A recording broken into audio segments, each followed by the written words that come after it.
Aujourd'hui, cette marina qui peine à se remplir. À l'étang abricot à Fort-de-France, le manque de commerce et de stations d'avitaillement rebute les plaisanciers qui restent fidèles à leurs ports habituels, on le verra.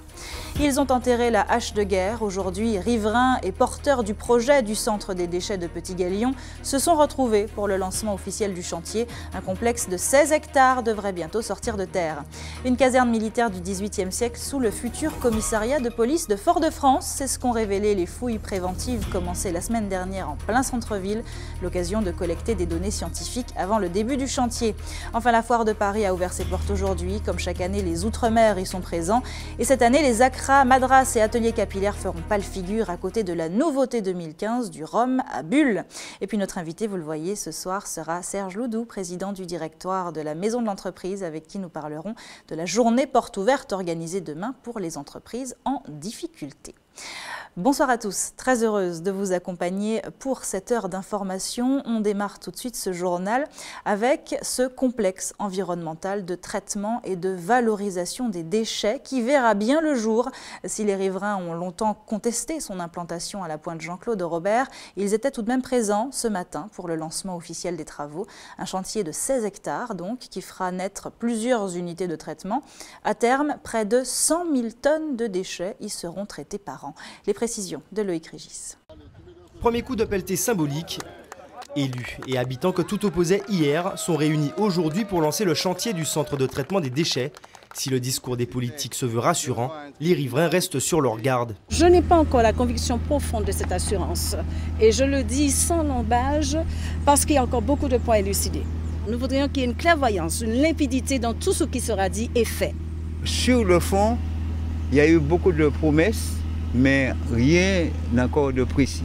Ça demande à toujours être présent, être vigilant et à regarder pour ne pas acheter chacun ça. Le complexe environnemental de traitement et de valorisation des déchets sera composé de plusieurs unités, une plateforme de tri, une usine de pré-traitement des ordures ménagères, un centre de broyage des encombrants et une installation de stockage des déchets ultimes non dangereux. Un vaste espace d'enfouissement d'une capacité de 2,5 millions de tonnes, de quoi absorber 30 ans de déchets. Les risques sur l'environnement seraient limités grâce à un procédé adapté. Il y aura un béton projeté, ensuite sera accroché en haut des parements des géomembranes pour rendre le site étanche. En fond du trou, si vous voulez, il y aura des matériaux très peu poreux qui seront compactés en fond du site. Il y aura encore 3 géomembranes qui seront sur le site et soudées aux membranes des parois.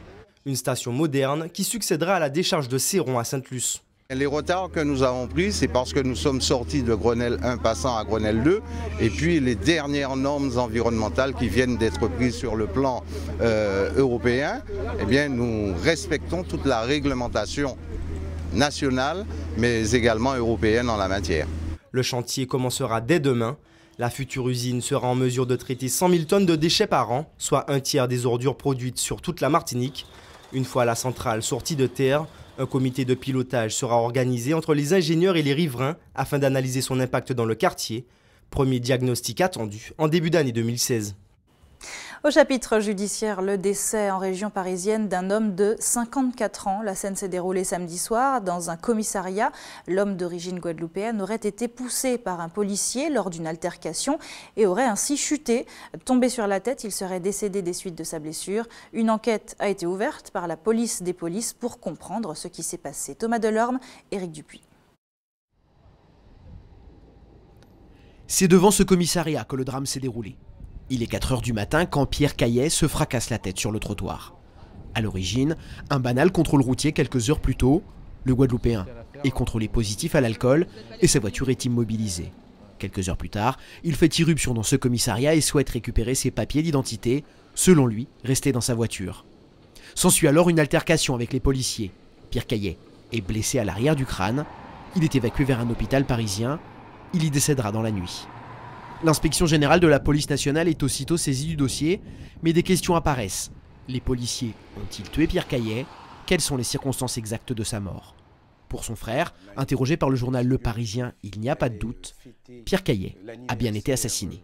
On avait tous les moyens de le maîtriser, de lui calmer, de le passer de menottes, de faire ce qui est à nos pouvoirs, ce que la police a l'habitude de faire, c'est le b.a.-ba, de passer de menottes à quelqu'un, de le mettre en dégrisement si c'était nécessaire. Je ne comprends pas, on a pu le gazer. Après, une fois arrivé dehors, il n'y a plus de danger, même s'il représente un danger, soi-disant, de lui porter un coup si mortel, un coup mortel. Ils ont assassiné mon frère. L'autopsie confirme pourtant que le décès est consécutif à une fracture crânienne et ne décèle aucune trace de violence. Il faudra attendre les conclusions de l'enquête pour connaître les circonstances exactes de sa mort. Depuis le début du mois, c'est le second décès dans un commissariat de la région parisienne. Retour en Martinique, en bref, ce troisième report d'audience pour Roger de Jaham et Garcin Malsa. Le conflit qui oppose les deux présidents d'association devra donc être arbitré le 24 juin prochain à 16 h au tribunal de grande instance de Fort-de-France. Pour rappel, Garcin Malsa, président du MIR, a attaqué Roger de Jaham, coprésident de l'association Tous Créoles, pour apologie et contestation de crimes contre l'humanité. Une plainte déposée après une interview sur France Inter en août 2011 où il était question de comparaison entre le statut des esclaves et celui des colons pauvres de l'époque. Parlons politique, les tensions ne semblent pas apaisées à Saint-Pierre. Le maire Christian Raffa a annoncé la démission du conseil municipal de son opposant, ancien maire de la commune, Raphaël Martin. Plusieurs membres de sa liste d'opposition auraient aussi rendu leur tablier. Raphaël Martin, de son côté, assure qu'il a été simplement remplacé, qu'il n'a pas démissionné. Une procédure normale et habituelle, selon lui. Christian Raffa dément cette version. Écoutez-le, il répond à Céline Chalonneau. J'ai reçu une lettre collective avec des signatures individuelles dans un tableau, une liste de démissionnaires et de l'autre côté une liste de nouveaux élus. Et la liste démissionnaire, M. Raphaël Martin est en tête de cette liste. J'ai trouvé la forme un peu curieuse et j'ai demandé à la sous-préfecture de Saint-Pierre, qui a vérifié au niveau du bureau des élections de la préfecture. La lettre est recevable. Je confirme qu'aujourd'hui, M. Raphaël Martin a démissionné du conseil municipal et il y a une nouvelle liste d'élus qui sont censés siéger, mais qui étaient absents hier soir au conseil municipal. La question que l'on se pose, c'est quel sens ça a de démissionner après avoir été désigné par quand même 1300 personnes de Saint-Pierre. Quel respect pour l'électeur et puis quel respect pour son propre engagement, à savoir qu'il avait dit qu'il ferait de l'opposition constructive et au bout de 3 semaines il démissionne, mais en gardant son mandat de conseiller général. C'est très surprenant et nous nous interrogeons là-dessus sur l'état d'esprit des électeurs qui ont porté leur bulletin sur cette liste. Revenons à Fort-de-France avec une escale à la marina de l'Étang-Abricot. Voilà déjà 2 mois qu'elle accueille des plaisanciers, mais elle est encore bien loin d'atteindre ses objectifs. Sur 340 anneaux, seuls 80 ont trouvé preneur. Difficile de séduire les habitués des autres ports environnants, d'autant que malgré ses équipements tout neufs, elle ne propose ni commerce ni station d'avitaillement. Auxilia Cartes, Guillaume Bacoul. Il n'y a pas d'intérêt à laisser le bateau à longue durée, quoi. Voilà, tout à fait. Pour le moment. Pour le moment, voilà. Les disponibilités de l'Étang-Abricot intéressent de nombreux plaisanciers. Mais voilà, malgré une grille tarifaire avantageuse, pour ce couple, le site manque cruellement de commodités. Le prix me paraît correct. Par contre, ici, au niveau des services, il n'y a rien, quoi. Donc, mais c'est neuf, c'est nouveau, c'est tout ce qu'on veut. Mais donc, il n'y a pas de société de réparation, il n'y a pas de société de service pour nettoyer les coques, il n'y a pas de transport en commun pour aller à l'aéroport ou pour aller au port. Il n'y a pas de magasin. Ah, si, il y a une boulangerie là pas loin, mais à part la boulangerie, il n'y a rien d'autre. Donc une fois qu'on est ici, on reste quand même un petit peu isolé. Même constat pour Philippe. Son navire est à quai, mais pour s'avitailler, c'est le casse-tête. Ce qui me paraît difficile, c'est effectivement d'aller à Fort-de-France, parce qu'il n'y a pas de transport facile. Ou alors c'est le taxi. Vous avez pris combien de temps pour y aller ?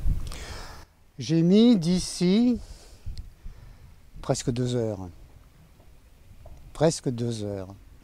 80 bateaux, une capitainerie flambant neuve et un site sécurisé. Voici ce qui compose le port de plaisance inauguré il y a 2 mois. Si de nombreux aménagements restent à faire, la CACEM entend bien à terme rentabiliser le site au maximum. Nous avons une station-service qui va ouvrir au mois de mai. Mais aujourd'hui, nous allons faire un forum sur les métiers de la mer, avec les acteurs du nautisme. Ce forum aura lieu, je pense, j'espère, avant les vacances ou après, de façon à vraiment commercialiser autour de la marina les différents terrains et les différents bâtiments qui seront construits, il y a une priorité au rez-de-chaussée sur les commerces autour de la marina pour le nautisme. Donc, à partir de ça, nous allons avoir un développement de l'activité économique qui, à mon avis, ne va pas tarder à être visible. Aujourd'hui, en Martinique, 3 à 4 000 anneaux manquent pour répondre à la demande de la plaisance. D'autres marinas doivent voir le jour, notamment au François. Celle de Port-Coët devrait subir un lifting, des infrastructures qui représentent une vraie manne économique à condition de trouver les investisseurs pour les faire fonctionner. La qualité de l'air ne s'améliore pas. Demain, la note sera encore de 10 sur 10, soit un air très mauvais. En cause, je vous le rappelle, une brume de sable soufflée depuis le Sahara et à laquelle s'ajoute la pollution humaine. Pensez donc à éviter les trop gros efforts et aussi à lever le pied sur la route pour éviter trop d'émissions de particules dans un air déjà saturé. Puisqu'on parle d'air, on respire mieux en Guadeloupe, en tout cas chez les acteurs de la pêche. Ils se sont rassemblés hier à la préfecture afin de dresser un état des lieux de leur activité. L'occasion de faire le point sur le plan Chlordécone 3. Une enveloppe de 6 millions d'euros pour 5 ans a été allouée à ce projet pour la Guadeloupe et la Martinique. Elle permettra entre autres d'indemniser une quarantaine de pêcheurs impactés par la zone de restriction due au chlordécone à hauteur de 10 000 euros par pêcheur sur 3 ans. Écoutez ces précisions recueillies par Linda Kayarsi. Nous avons considéré cela comme une non-proposition. Je le dis tout de suite. Et c'est pour cela que nous avons dit qu'il y a autre chose à faire et nous allons faire des propositions, mais avec l'ensemble des professionnels. Parce qu'il est inadmissible que lorsqu'il s'agit de faire sortir un bateau de la flotte sur la côte bretonne, le plus petit bateau, on parle de 50 000 euros. On parlait de 50 000 euros à l'époque et qu'aujourd'hui, qu'on nous parle de 10 000 euros sur 3 ans, nous avons dit que ça, c'est une injure. J'aurais proposé effectivement de nous fournir une documentation chiffrée, je dirais précise, qui permette effectivement d'évaluer les besoins pour accompagner la sortie de flotte des pêcheurs. Donc ils vont me faire des propositions en ce sens, jugeant que la proposition initiale que je leur fais aujourd'hui leur paraît insuffisante. Donc c'est tout le travail qui va être fait. C'est pour ça que d'ailleurs j'ai assuré un certain nombre de financements qui permettent de mobiliser un chargé de mission au CRPM, chargé de mission qui doit travailler avec les pêcheurs concernés par des dossiers de sortie de flotte, par des dossiers de reconversion ou de diversification. Continuons à parler d'économie avec un lieu complètement dédié à ceux qui veulent en être acteurs, la maison de l'entreprise. Demain, ce satellite de la région ouvrira ses portes aux entrepreneurs en difficulté. On en parle avec notre invité. Bonsoir Serge Ledoux. Oui, bonsoir. Merci beaucoup d'être avec nous. Vous êtes donc le président du directoire de la maison de l'entreprise. Alors ces journées portes ouvertes, c'est un rendez-vous mensuel. À quoi ça sert? Qu'est-ce qu'on y trouve? Qu'est-ce qu'on vient y faire? Alors en fait, c'est un rendez-vous effectivement mensuel au cours duquel des entrepreneurs qui ont des problématiques, qui sont exposés chaque mois, vont pouvoir trouver des acteurs du territoire en capacité de leur fournir des réponses dans le champ de cette problématique. Donc on devient un peu un lieu spécialisé à ce moment-là. Demain, ce sont les entreprises en difficulté. Bon, ça peut être sur les politiques de l'emploi, ça peut être sur d'autres choses, mais ça veut dire que, en fait, quel que soit son champ de problématique, parce qu'il y a plusieurs typologies de problématiques, il va trouver, y compris avec les conseillers experts de la maison de l'entreprise, des réponses ou des niveaux d'accompagnement ou des niveaux de prise en charge. Alors demain, vous le disiez, s'adressera essentiellement aux entrepreneurs qui rencontrent des difficultés ou qui veulent prévenir des difficultés. Vous avez d'ailleurs créé un pôle entreprise en difficulté à la maison de l'entreprise. Est-ce que ça veut dire que nos sociétés se portent mal en Martinique? Alors ça veut dire qu'en fait, on a des entreprises fragiles, et que le moins d'incidents économiques peut venir compliquer singulièrement la vie de l'entrepreneur. Et qu'à cette occasion-là, il a besoin d'être soutenu, il a besoin qu'on lui dise un peu, on va dire au-dessus de ce qu'il est en train de vivre, quelles sont les meilleures pistes qu'il pourrait suivre pour s'en sortir. Donc elles sont fragiles, elles méritent d'être accompagnées, elles méritent d'avoir, même au-delà de la maison de l'entreprise, des ressources du territoire dans le champ d'accompagnement. Mais de notre côté, on a un fourmillement d'idées, on a des entrepreneurs qui arrivent tous les jours aussi en phase de création ou en mode développement. Et ça aussi, il faut pouvoir en tenir compte. Quelles sont les principales difficultés que rencontrent nos entrepreneurs? Est-ce que c'est la frilosité des banques, l'étroitesse du marché, la concurrence de l'importation, l'isolement des PME?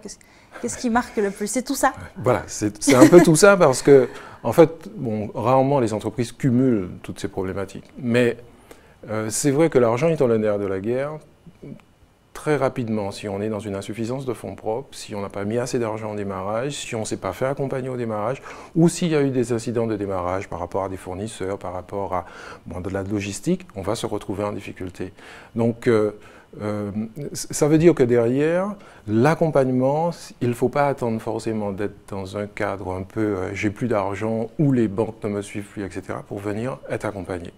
On a noté aussi que les banques, elles peuvent sur certains dossiers être frileuses. Ce n'est pas généraliste, hein, mais il y a des activités, on prévient aussi nos porteurs de projets qu'il y a des activités qui sont déjà dans un état de saturation et pour lesquelles des critères de différenciation marqués doivent être trouvés si on doit permettre l'émergence d'un dossier. Le 12 mai prochain, vous avez une conférence à l'attention de ces entrepreneurs en difficulté. Ce sera l'occasion de leur apprendre comment s'en sortir. Est-ce que dans le monde de l'entreprise en Martinique, on ose demander de l'aide? Est-ce qu'on n'est pas un peu orgueilleux? Oui, c'est pour ça qu'on a en fait chez nous aussi un coach, parce que on a souvent tendance à penser que les difficultés de l'entreprise reviennent à soi lorsqu'on est entrepreneur. Et que en fait, c'est parce que quelque part on n'a pas fait ce qu'il fallait que on s'estime dans la faute, dans l'erreur, on s'estime. Et c'est vrai que ce n'est pas le cas. Donc il faut pouvoir en discuter, il faut pouvoir échanger, parfois même avec ceux qui sont aussi dans la difficulté et qui sont sortis. Et c'est aussi ça la thématique des ateliers débats, où là on est, je dirais, dans un format un peu plus intimiste, où les personnes peuvent clairement poser des questions et avoir des allers-retours avec l'intervenant et avec même les conseillers qui seront là. Dernière question, la maison de l'entreprise a été inaugurée en 2013. 2 ans plus tard, vous avez un regard forcément très large sur l'entrepreneuriat en Martinique. Est-ce que vous encouragez toujours les Martiniquais à se lancer dans l'aventure entrepreneuriale? J'allais dire plus que jamais. Parce que tous les jours, à la maison de l'entreprise, je suis émerveillé par la capacité entrepreneuriale, la capacité que l'on a à trouver des idées qui marchent, qui vont fonctionner, dont personne n'a peut-être entendu parler. Et ça, je crois qu'il faut l'encourager. Donc oui, plus que jamais convaincu qu'il faut accompagner les chefs d'entreprise. Merci beaucoup Serge Oudou d'avoir été avec nous. Je rappelle donc cette journée porte ouverte demain à la maison de l'entreprise de 9h à 15h. Merci encore. Restez avec nous sur ATV. Dans un instant, on s'intéressera à ce conflit de voisinage autour d'une place de parking réservée aux personnes en situation de handicap. C'est à Fort-de-France, on verra ça. Et puis on suivra Hubert Bornil chez le cordonnier qui lui fera une paire de sandales artisanales et longue durée. Forcément artisanales, ça marche mieux. Mais avant, direction Paris pour la prestigieuse foire, la plus prestigieuse foire de France. Depuis ce matin, la porte de Versailles est donc en ébullition pour la foire de Paris. Jusqu'au 9 mai, les visiteurs viendront y découvrir les curiosités et l'artisanat de tout le pays. Et bien sûr, les Outre-mer sont de la partie. Cette année, en plus des acras, madras et traditionnels coiffeurs afro, les stands d'ultramarins vont proposer une petite nouveauté, un rhum pétillant. Le reportage d'Éric Dupuis. Il y a moins de monde qu'au Salon de l'Agriculture. Par contre, les stands antillais suscitent toujours le même intérêt du public. Et cette année, celui qui attire l'œil, c'est le stand de Kelly. Il propose du rhum pétillant. Lors d'un reportage sur la veuve Clicquot, qui a transformé son vin en champagne, je me suis dit si on peut le faire pour du vin, on peut le faire pour du rhum. En Hexagone, depuis 14 ans, ce jeune Martiniquais a lié la matière première antillaise et le savoir-faire champenois. En commercialisation depuis 2 ans, son produit commence à faire des bulles. J'ai trouvé ça tout à fait rafraîchissant. On sent bien le goût du rhum, mais il n'y a pas cette agressivité de l'alcool sec, parce que c'est beaucoup plus doux. On prend beaucoup le manque de passion, la passion. Et après, le piment, en arrière aussi, on sent vraiment aussi. Sinon, c'est génial. On retrouve le goût du rhum. C'est ce qu'on cherche avec le côté pétillant, festif. La foire de Paris, c'est une vitrine idéale. Associée au stand ultramarin, Kelly peut toucher un large public. On rassemble un maximum de personnes non seulement parisiennes, mais au-delà de Paris. Parce que c'est toute l'île de France, même la France, qui viennent ici explorer différentes cultures. Donc c'est qui nous permet un potentiel de clientèle assez importante et de nous faire connaître auprès du public. Kelly souhaite renforcer ses ventes en hexagone avant de tenter l'expérience aux Antilles et inverser une tendance pluricentenaire, importer du rhum en Martinique depuis l'hexagone. Dans quelques mois, ils y mèneront des enquêtes criminelles. Mais pour l'heure, l'enquête, c'est dans le sous-sol du futur commissariat de Fort-de-France qu'elle a lieu. Des fouilles archéologiques préventives ont commencé en plein centre-ville, sur le boulevard Général de Gaulle. Une semaine de recherche et déjà une caserne militaire du XVIIIe siècle a été mise au jour. Les scientifiques ont encore 3 mois pour mener leurs recherches avant que le chantier de construction ne débute. Louis Sabas a suivi une journée de fouilles. Regardez. Non loin du bras mécanique, des mains pour un travail plus en finesse. Ce chantier au cœur de Fort-de-France est en fait un site archéologique d'où sont mis au jour, centimètre par centimètre, les vestiges d'une caserne militaire du XVIIIe siècle. C'est lent, mais c'est le métier qui veut ça. On est obligé de nettoyer méthodiquement tous les vestiges qui apparaissent et ensuite pouvoir les étudier dans leur globalité afin de bien comprendre le site et ne louper aucune information. De précieux renseignements qui permettent de mieux comprendre comment s'est développé le Fort-de-France de l'époque. Une cité de garnison regroupant environ 4000 âmes, dont 3000 militaires. Pourtant, le sol révèle que cette caserne pourrait avoir été construite après un événement lié à un phénomène naturel. Il aurait détruit les premières habitations civiles du site. Les premières habitations sont recouvertes par un niveau comprenant énormément de restes de coraux notamment. Et cette concentration pourrait suggérer un événement de type tsunami qui serait venu détruire les habitations. Une théorie que les études devront confirmer. Pour l'heure, il s'agit de collecter un maximum d'informations sur ce chantier. Il y a une équipe d'archéologues professionnels qui va cartographier tous les vestiges, réaliser des couvertures photographiques de tout ce qui va être mis au jour, faire un certain nombre de prélèvements sédimentaires ou d'éléments mobiliers, de façon à pouvoir ensuite raconter l'histoire du site. Les données seront sauvegardées par le ministère de la Culture. Les chercheurs ont jusqu'à juillet pour révéler tous les secrets du site archéologique, après quoi il sera recouvert. Le chantier du nouveau commissariat de Fort-de-France pourra alors commencer. C'est l'heure de notre coup d'œil quotidien sur vos quartiers. Tout de suite, le JT des communes.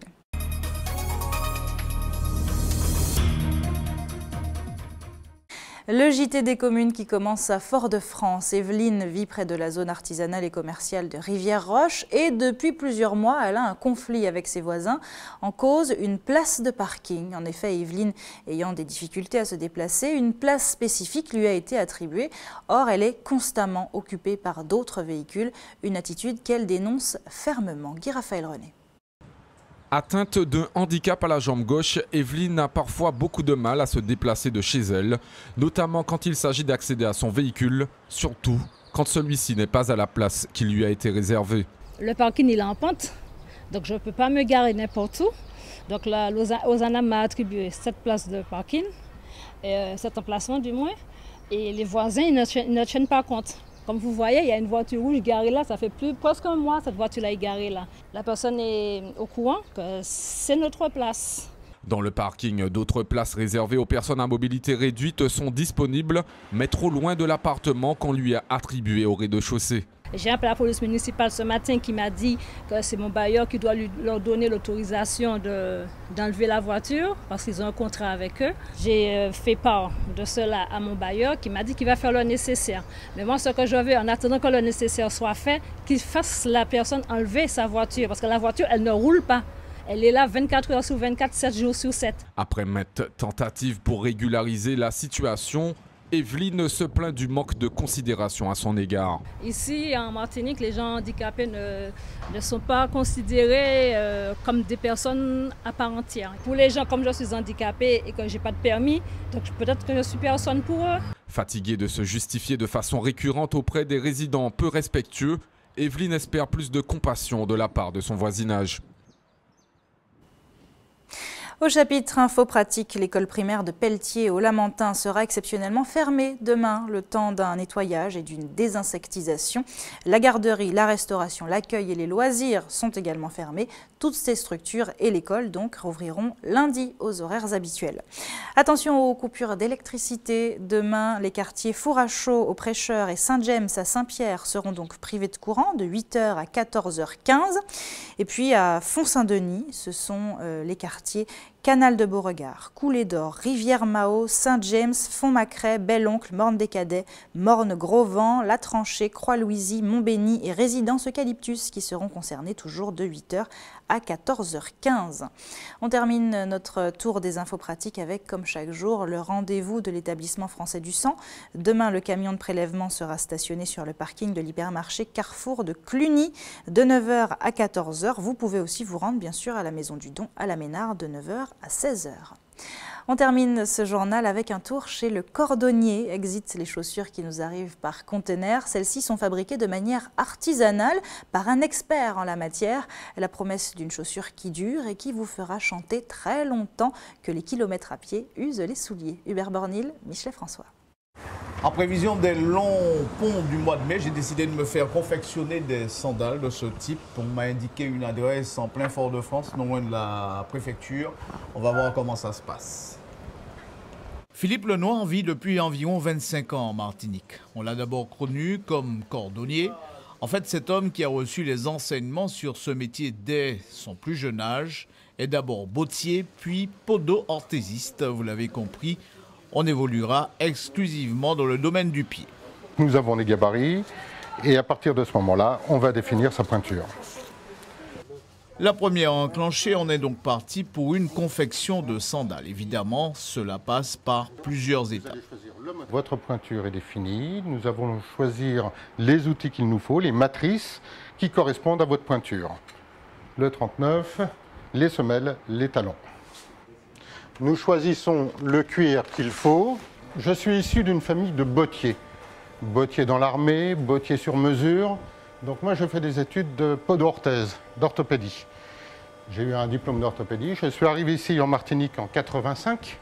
Le cuir, une matière qui sollicite une réelle connaissance. Aussi, le professionnel a appris avec le temps le type de matière qui convient le mieux à notre climat. Nous utilisons du cuir de bovin, uniquement de vache, tanné de façon végétale, c'est-à-dire traditionnelle, de façon à assurer une qualité maximale, aussi bien hypoallergénique, pour la transpiration, etc. Et nous sommes en pays tropical. Donc forcément, en pays tropical, nous devons avoir des matériaux sains. Les brides sur forme. Une heure plus tard, c'est l'épreuve de vérité. Je dois me soumettre à la fameuse séance d'essayage ajustement. Mettez-vous debout. Il y a énormément de sandales en magasin. Après, c'est la qualité qui fait déplacer les gens. C'est-à-dire qu'une paire de sandales qui sort de chez nous va durer minimum 2 ans à 3 ans. Donc c'est un investissement. C'est vrai qu'on est plus cher que des sandales qui sont faites outre-Atlantique ou même en Asie.